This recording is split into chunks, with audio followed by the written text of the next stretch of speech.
Open the SmartLCT software. Choose Create Offline Design on the navigation menu, and the pop-up project creating menu includes 1. Project name and save path of project engineering files. 2. Device selection, for which various models of NovaStar products are provided. MCTRL R5 is used for this demo because rotation is its specific feature. 3. Cabinet type selection. 4. Screen size setting. Screen size is set by the number of cabinets. 5. Selection of cabinet connection type between auto connection and manual connection. Click OK after all preparations are made to enter the editing page of the software and start actual operations.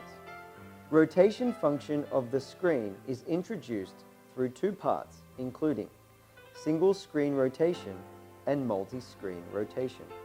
Now, let's go to the single screen rotation. Step 1. Select a network port. Choose the added cabinet in the toolbar. Add a cabinet in the editing area and then connect the cabinets. Step 2.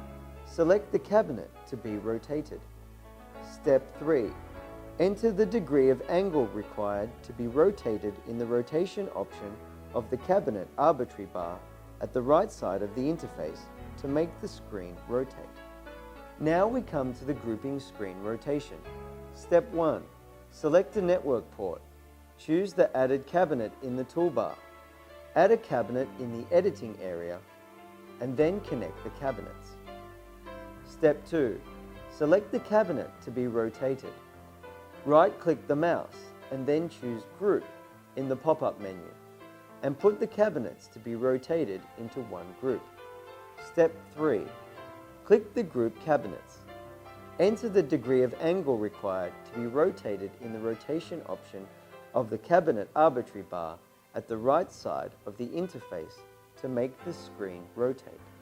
Select a rotation center simultaneously.